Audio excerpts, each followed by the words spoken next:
Hi, you're on the Reddit Confessions channel. It started with a shrimp fork. Not a punch, not a scream, not a shattered plate across the floor.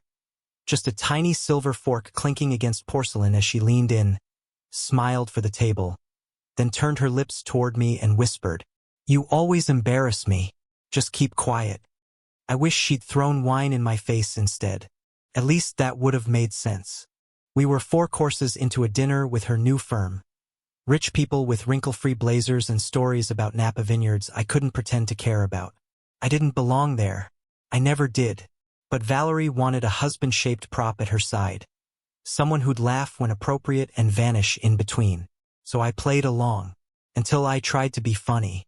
Until I made one offhand joke about how the bill probably costs more than my monthly student loan. That's when she snapped. Not visibly, no. Valerie doesn't snap. She slices. Quietly, surgically, and that whisper, that little command she gave me, it didn't end at dinner. I didn't respond, not because I was shocked, but because something inside me shut off. It was like a switch flipped and suddenly I saw it all clearly. The parties where I stood by the drinks, the dinners where I wasn't allowed to finish a sentence, the look she gave me when I laughed too loudly, dressed too casually, ordered the wrong wine. So the next morning I did what she asked. I kept quiet. Not just for the day, not for the weekend, but for 30 days. An entire month of silence. No arguing, no petty revenge. Just nothing. I was there, but I wasn't. First, she loved it. Peace and quiet. No one to embarrass her. But somewhere around day 7, the cracks started to show. And by day 15, the panic had kicked in. She asked if something was wrong. I smiled. She started cooking more. Dressing up at home, talking to me like I was a guest she needed to impress. She even touched my arm again, the way she used to back when we were new and awkward and actually us. But I didn't give in. I wanted to see what she would do when the man she silenced finally went silent for real. I never expected what I found.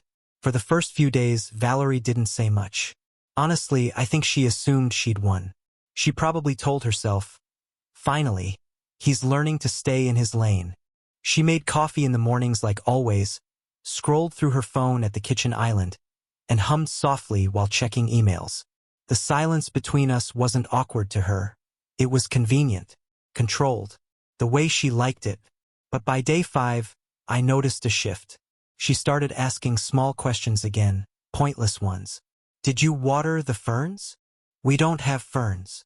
Did you take the trash out? I did silently. And when I gave her nothing but nods, she started repeating herself louder, as if I hadn't heard her. That's when the irritation began to creep back into her tone.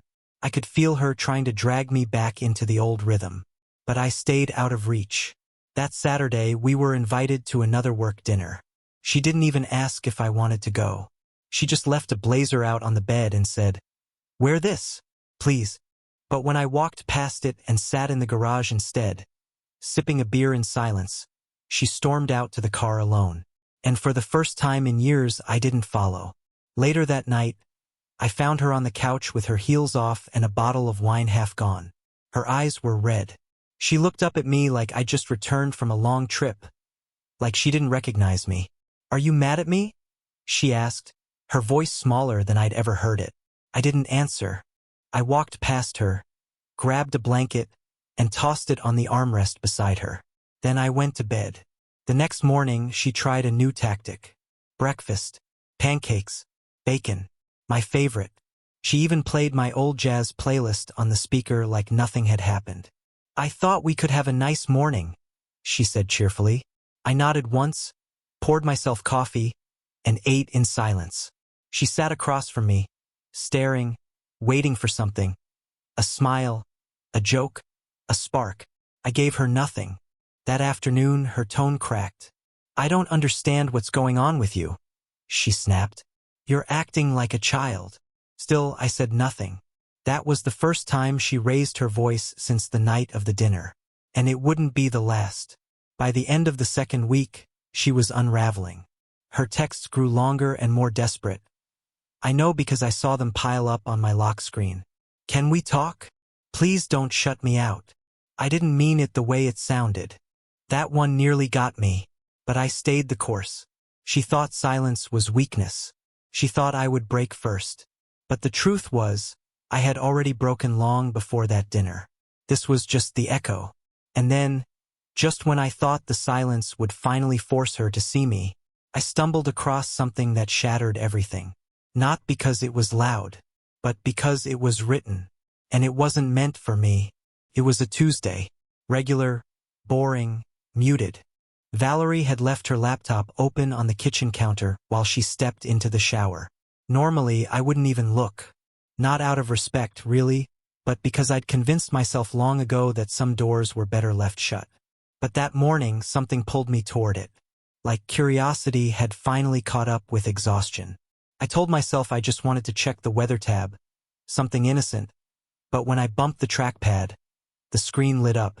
There it was, an email thread, open, sitting right there. Subject line, about last Friday night. Sender, Derek L. I stared at it for a second, then another. My gut twisted the way it does when you realize the air around you just changed, but you're not sure why yet. My hand hovered over the mouse. Click, just one click, and then I read it. Val, I'm not sure where that leaves us. You said you were ready to stop pretending. You told me that night you felt nothing when he touched you anymore. That this version of you, the real one, only exists when you're not around him. So what now? Another month of silent dinners while you try to ease out of the marriage? You deserve better than that. We both do. My heart didn't race. It just sank, cold and slow. I didn't even realize I'd sat down until my back hit the kitchen chair.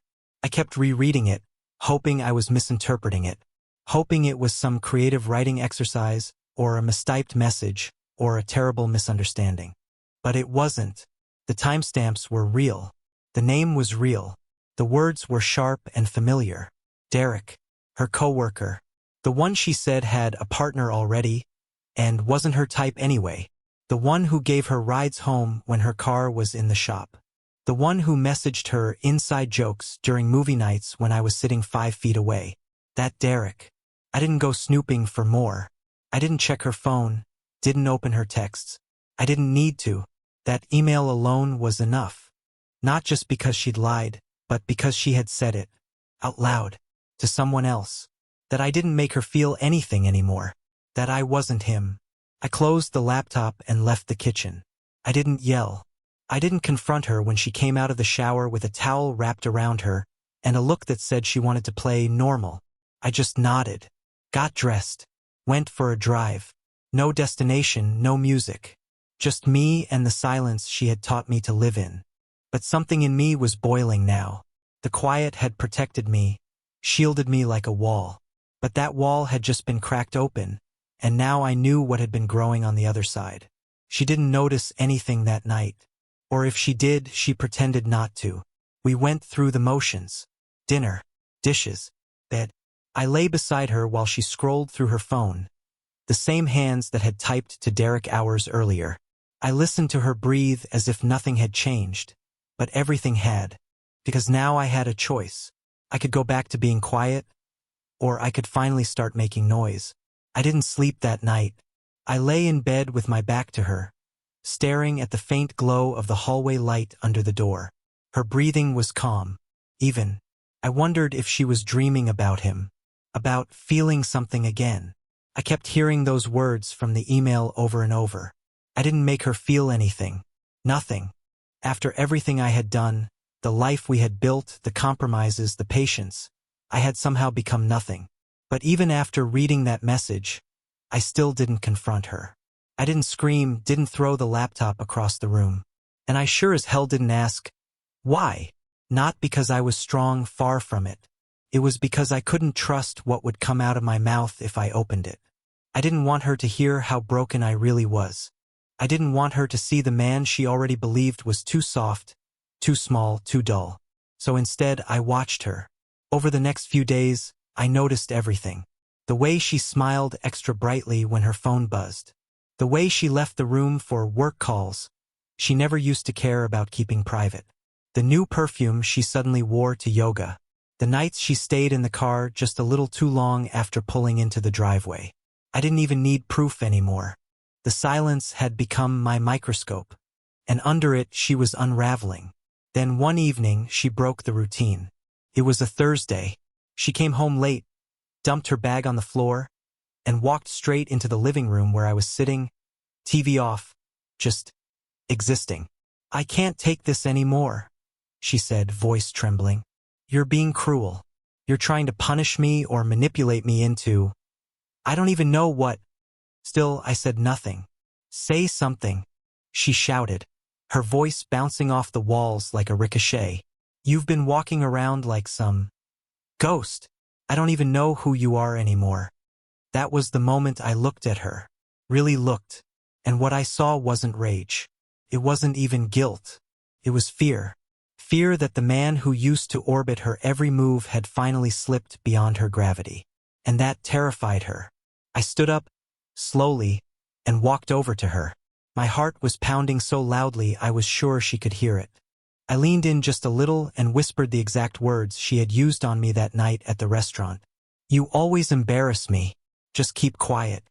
She blinked like I'd slapped her. And then, for the first time, I saw the mask crack. Her eyes filled with tears instantly. Not the kind you cry when you're sad. The kind you cry when you realize someone just used your own weapon against you. When you realize the power you thought you had is gone. I walked out of the room without another word. I went straight to the basement and pulled out an old box from under the shelf. The one labeled Ernest stuff, in faded Sharpie. Inside were papers I hadn't looked at in years. A lease from before we met, bank statements, a spare copy of my birth certificate, and something I'd almost forgotten I had. A sealed envelope with my name handwritten in my own messy script. Inside, my exit plan. One I never thought I'd need. And now, I wasn't just ready to use it.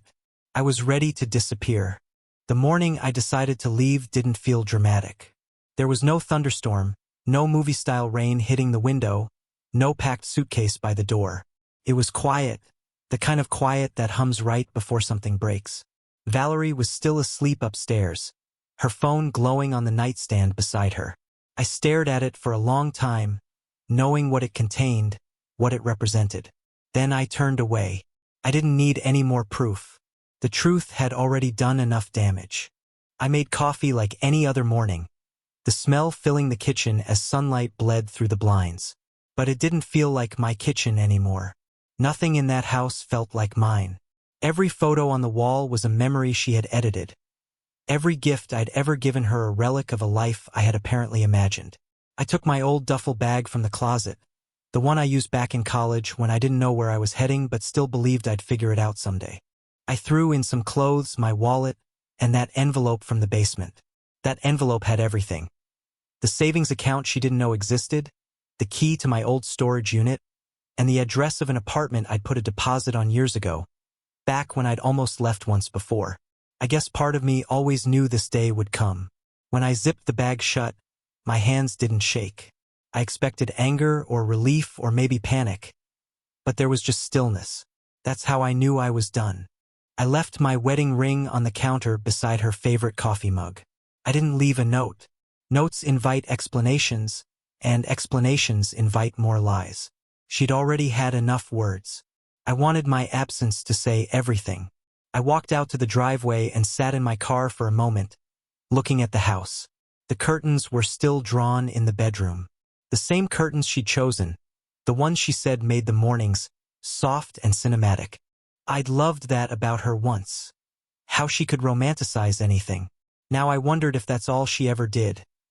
Build pretty scenes around things that were broken so she wouldn't have to face the cracks. I drove. I didn't have a destination at first, just movement. The city faded behind me, replaced by open roads and quiet fields that didn't care who cheated on who. I stopped at a gas station 2 hours out of town. The clerk gave me a nod, no questions asked, and that felt like freedom. I remember standing outside with a cup of bad coffee, breathing air that wasn't laced with tension, and realizing I hadn't heard my own name said kindly in months. By the time the sun dipped behind the trees, I had a new phone, a cheap motel room, and no idea what I was going to do next. But for the first time in years, That uncertainty didn't scare me. It comforted me. Because silence, the same thing that used to crush me, had finally become my peace. And yet, just as I started to drift off that night, my phone buzzed. A message from an unknown number. 5 words that froze my blood. "You left too late, Ernest." I stared at that text for over a minute, the motel room suddenly colder, quieter, heavier.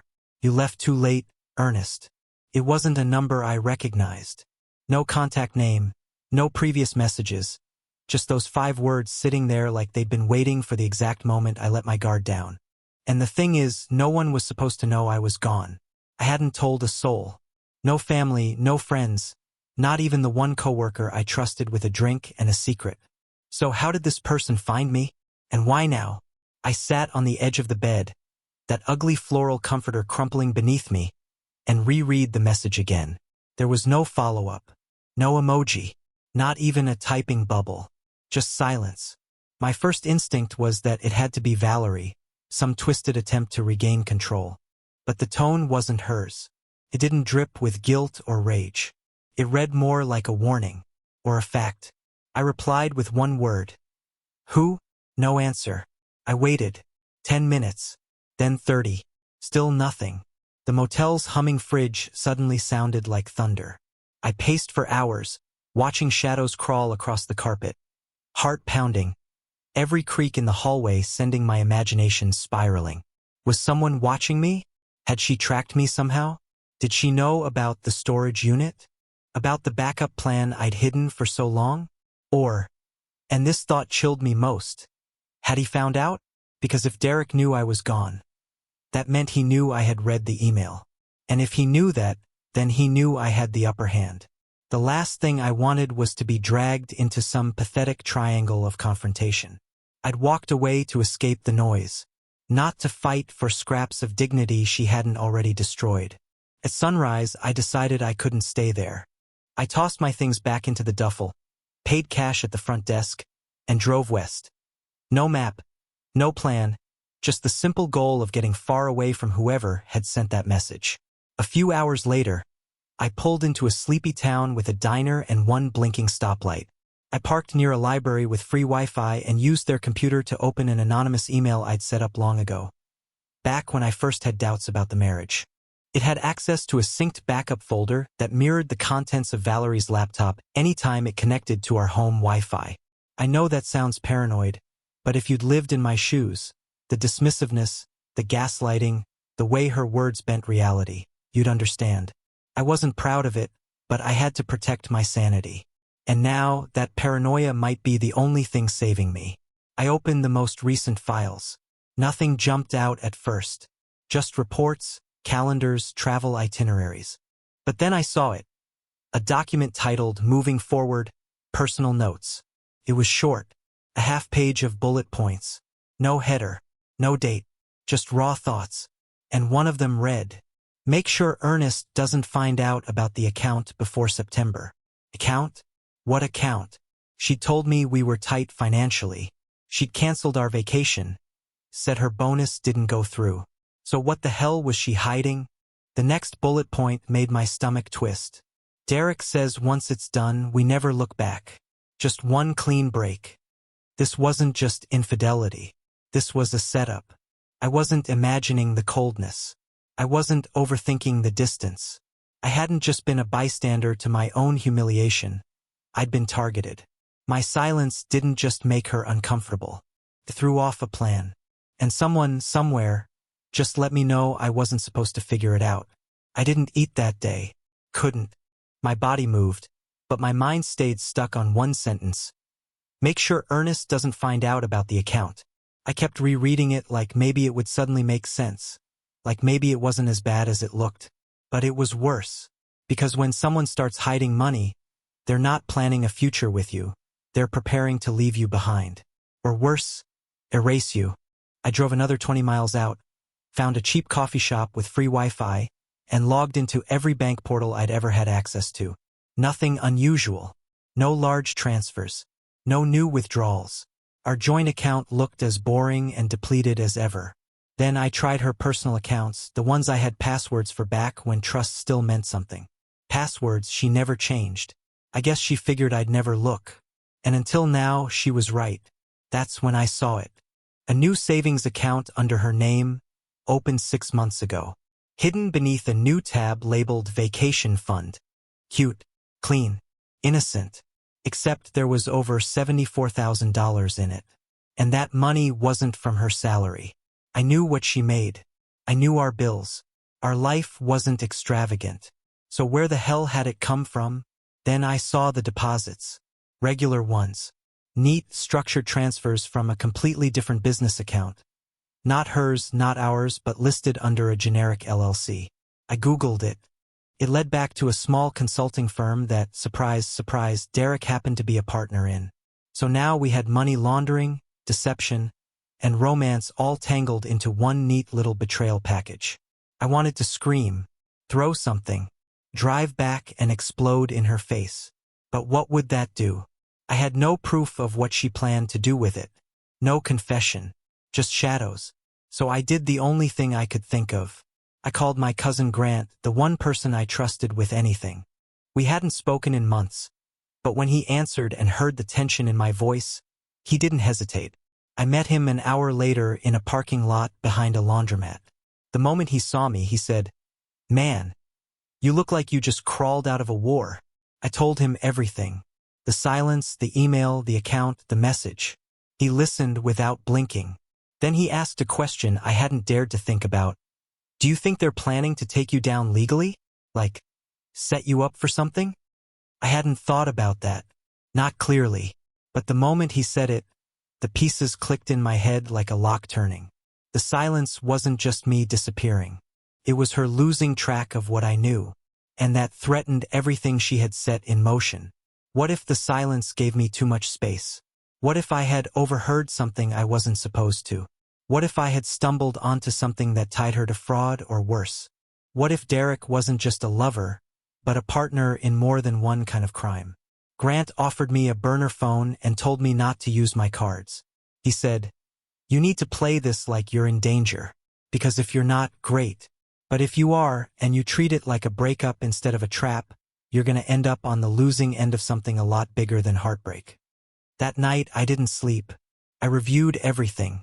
Every calendar entry. Every voicemail. Every business trip she said she'd taken this year. They all lined up too perfectly. They were clean. Too clean. Then I remembered the prenup. We'd signed it years ago when we both had nothing. But there was a clause I never cared about at the time. One that triggered if either party was found guilty of fraud or manipulation within the marriage. And that clause? It awarded everything to the innocent spouse. That included the house, the accounts, and her precious reputation. Suddenly, I wasn't just a heartbroken man hiding in a motel. I was a threat. I spent the next 2 days gathering everything. Copies of the emails, screenshots of the transactions, the prenup clause, even the notes she left in her personal journal file that she didn't realize was sinking to a cloud I still had access to. I had enough. Not for revenge, but for protection. For proof. For closure. I met with a lawyer Grant recommended. Someone far from the city. Someone with no ties to anyone Valerie might know. She reviewed everything, eyes wide at times, scribbling notes like she was piecing together a financial crime thriller. When I showed her the prenup clause, she actually smirked. "She played herself," she said quietly. "This document is airtight. If you file first, you win." And I did. I filed quietly, strategically. She was served the papers 2 days later, while having lunch with Derek at some outdoor cafe she once told me was too pretentious to be enjoyable. I know because I had someone deliver them directly to her hands. The look on her face, confusion, horror, realization, was caught in a single photo sent to my inbox by the courier. She hadn't expected it. She thought I'd stay gone, that I'd vanish quietly while she cashed out and rebuilt her life on a lie. But instead, I flipped her ending. She called me, once, left a voicemail, her voice shaking. "Ernest, I don't know what you think you know, but can we talk?" I didn't answer. I didn't need to, because there was nothing left to say. I wasn't angry anymore. just free. And freedom doesn't negotiate. The court granted me everything the prenup promised. She lost the house, the accounts, and most importantly, the story. She couldn't tell anyone what happened without revealing what she'd done. And in her world, reputation is everything. As for me, I moved into a small apartment outside the city. Simple, quiet, no fake dinner parties, no controlled silence, just peace. I started drawing again, something I hadn't done since college. I even adopted a rescue dog, named him Baxter. He doesn't care if I talk too much or laugh at my own jokes. He just wants walks and peanut butter. Some days, I think about the version of me that sat at that dinner table, humiliated and silent, thinking he was the problem. I wish I could reach back in time and whisper, "It's not you. You're just not part of her plan." But now I'm writing my own plans. That's the end of my story. I found freedom not by fighting, but by letting go and standing still long enough for the truth to catch up. Now it's your turn. Tell me in the comments. What's one moment in history you wish you could have witnessed firsthand? And don't forget to subscribe to Reddit Confessions, where every ending starts with a choice.